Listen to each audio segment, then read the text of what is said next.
पनवेल भारत में महाराष्ट्र के नवी मुंबई के रायगढ़ जिले का सबसे अधिक आबादी वाला और विकसित शहर है, जिसे रायगढ़ का द्वार भी कहा जाता है।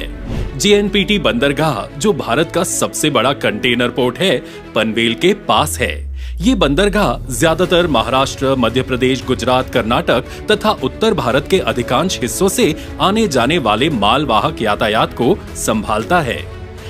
देश के अलग अलग हिस्सों से आने जाने वाले मालवाहक यातायात की जेएनपीटी से कनेक्टिविटी बढ़ाने हेतु माननीय प्रधानमंत्री श्री नरेंद्र मोदी जी के सफल नेतृत्व में केंद्रीय सड़क परिवहन एवं राजमार्ग मंत्री श्री नितिन गडकरी जी के कार्यकुशल मार्गदर्शन में भारतीय राष्ट्रीय राजमार्ग प्राधिकरण द्वारा सड़क परियोजना का कार्य पूर्ण हुआ है।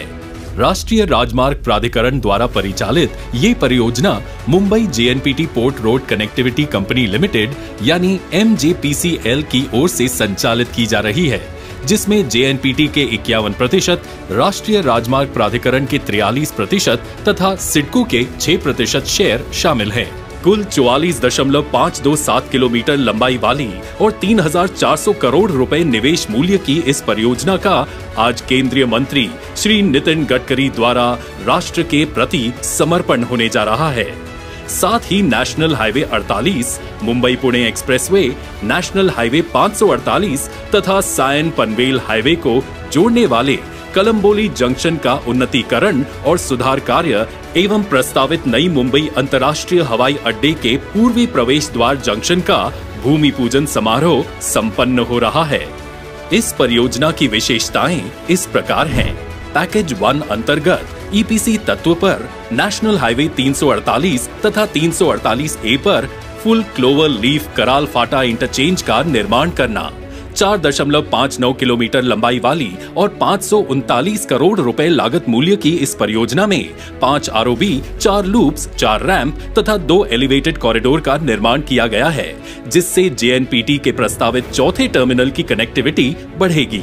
पैकेज 2 अंतर्गत ईपीसी तत्व पर नेशनल हाईवे 348 तथा 348A पर हाफ क्लोवर लीफ गवान फाटा इंटरचेंज का निर्माण करना, 18.27 किलोमीटर लंबाई वाली और 594.7 करोड़ रुपए लागत मूल्य की इस परियोजना में 1 ROB, 1 फ्लाईओवर, 8 माइनर ब्रिज तथा 10 अंडरपास का निर्माण किया गया है, जिससे मुंबई पुणे एक्सप्रेसवे, पुराने मुंबई पुणे हाईवे तथा गोवा हाईवे की जेएनपीटी टर्मिनल से कनेक्टिविटी बढ़ेगी।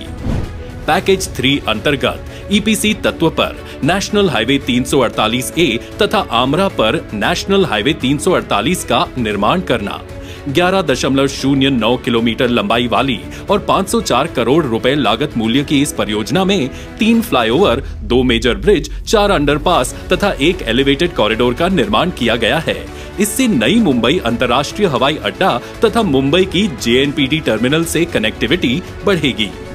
पैकेज 4 अंतर्गत ईपीसी तत्व पर नेशनल हाईवे 348 तथा 548 पर नेशनल हाईवे 4B का निर्माण करना, 10.56 किलोमीटर लंबाई वाली और 414 करोड़ रुपए लागत मूल्य की इस परियोजना में 2 ROB, 3 flyover, 4 minor bridge, 1 major bridge तथा 5 अंडरपास का निर्माण किया गया है। इस कार्य से नेशनल हाईवे 48 तथा नेशनल हाईवे 66 से जेएनपीटी टर्मिनल की कनेक्टिविटी बढ़ेगी। National highway 48, 548, Sion Panvel highway, Mumbai Pune expressway को जोड़ने वाले कलम्बोली जंक्शन पर ट्रैफिक जाम की त्रासदी से जूझना पड़ता है।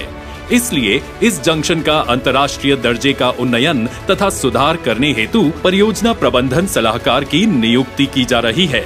इस जंक्शन के कार्य की स्वीकृति विधायक श्री प्रशांत ठाकुर जी के प्रयासों से तथा Punjab junction, Chirner, बारपाड़ा, Rasayani greenfield road से पुराने मुंबई पुणे हाईवे को चौक से जोड़ने के कार्य की स्वीकृति विधायक श्री महेश बाल्दी जी के प्रयासों से मिली है। भारतमाला परियोजना अंतर्गत 3000 करोड़ रुपए की ये ग्रीनफील्ड परियोजना इन्हीं प्रयासों का फल है। ट्रैफिक की त्रासदी से छुटकारा पाने के लिए 32 किलोमीटर लंबाई वाले एक खास ग्रीनफील्ड हाईवे का निर्माण किया जाएगा। ये हाईवे पंजाब जंक्शन से मुंबई गोवा तथा मुंबई पुणे हाईवे को जोड़ने वाले चौक से गुजरकर पुराने मुंबई पुणे हाईवे तक जाएगा। इसी के साथ नई मुंबई के प्रस्तावित अंतर्राष्ट्रीय हवाई अड्डे के पूर्वी प्रवेश द्वार का उन्नतीकरण भी जोड़ा गया है। इस परियोजना हेतु 1200 करोड़ रुपयों का आवंटन किया गया है। माननीय प्रधानमंत्री श्री नरेंद्र मोदी जी के नेतृत्व में केंद्रीय सड़क परिवहन एवं राजमार्ग मंत्री श्री नितिन गडकरी जी के मंत्रालय द्वारा परिचालित इस परियोजना से मुख्य नेशनल हाईवे इनका JNPT से लिंकेज होगा। देश के पूर्व, पश्चिम, दक्षिण या उत्तरी छोर पर बसे किसी भी गंतव्य स्थान की JNPT जैसे प्रमुख बंदरगाह से कनेक्टिविटी बढ़ेगी तथा भारी कंटेनर वाली यातायात को ट्रैफिक जाम की त्रासदी से छुटकारा मिलेगा। सुरक्षित और शीघ्र सफर से कीमती समय और ईंधन की बचत होगी। प्रत्यक्ष अप्रत्यक्ष रूप से रोजगार को बढ़ावा मिलेगा और देश की अर्थव्यवस्था को मजबूती मिलेगी।